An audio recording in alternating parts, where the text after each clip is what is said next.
my grandfather. They didn't know what he was doing. It was so secretive. Even his lieutenant had no idea his purpose, but they knew he was valuable and that he needed to be protected. So these guys all here took care of my grandfather during the war. Have you guys heard of Iwo Jima? Yeah. Yes. Okay, this is where they're at. Was it a peaceful place? No. No, it was pretty gnarly, right? Okay, so I told you guys, basic camping, breeze for them. But in our culture, death is like super taboo. So it's like being around death, and there's a lot of death in war, sadly. Oh, thank you. That's what really contribute to the PTSD for Native Americans and all Americans too, but specifically for Native Americans. So I got this book the last mission trip I was on. I don't know if you guys can see that. I'll let you kind of play with it. But this is the Navajo Code Talker Dictionary. Do you know how to work that, Maverick? You just press minus. Oh, hit minus.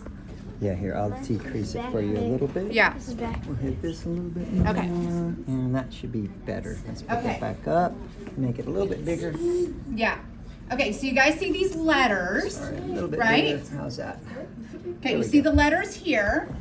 Okay, these are all the words in Navajo, and then this is what the translation is in English. Wow. Okay, so do you think there was a dictionary or a book for Navajo language or for Hopi language?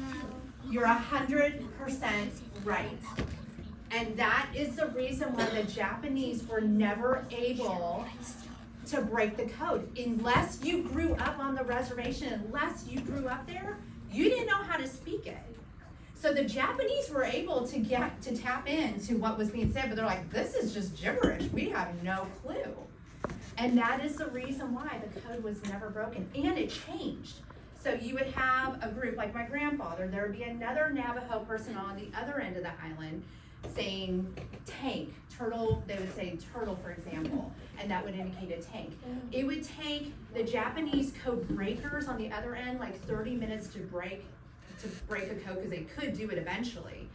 But they could relay a message within 20 seconds and saved thousands of Americans from going into battle and into real trouble. So it really was a huge, huge part of our history that I'm very proud of. I have two great uncles and my grandfather in my family. My grandfather, I told you, was Hopi and Navajo, could speak Hopi and Navajo. I want to show you a picture of this. This is actually him. Okay, that's him relaying a code in real life.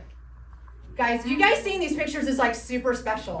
Yeah. These are like museum type pictures. Yeah. Okay, so he wore this mic right here, and he's on the other end, and he's relaying a code in our native language. And how did you come by this photo, if you don't mind me Oh, asking? these were given to my grandfather when he passed away. I got them. So those aren't even in No. books or... No. These are... Do you yeah. guys understand the significance of these photos? Like super cool. This is a really important topic in American history, Yeah. and these photographs aren't found on the internet. This is a real special treat. Thank you. You're so welcome.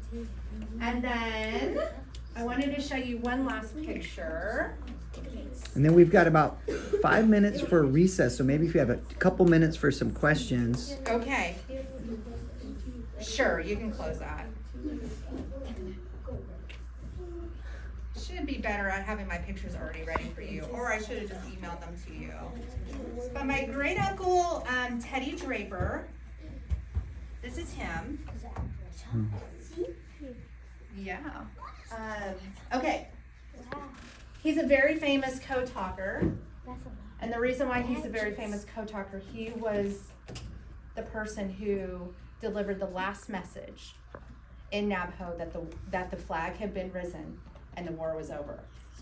Gave the last one. Isn't that so cool? Wow. That is. Yes. I've seen that photo. Yeah, me too. Yeah, you have? Yeah. Okay, that's his name. His name is Teddy Theodore, but we called him Teddy.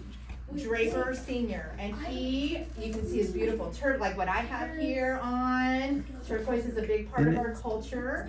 And And then all the medals, but this all came years later because the Navajos and other Native American tribes, they didn't have a voting right until much later.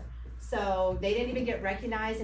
He got his Purple Star in 2004. And who was this again, Ms. VanGundy? This is my great uncle. Your great uncle. Mm-hmm. And you may have seen this, boys and girls. Mrs. VanGundy was a guest speaker maybe 2 years ago, or maybe it was just last year. So some of you that have seen this photo, maybe it might have been from that chapel, you might remember, because she did share the. Yeah. Okay, so I kind of did this thing just to kind of give you a little bit of culture training and like where we go. And so how did that have me become a missionary to go back and do work?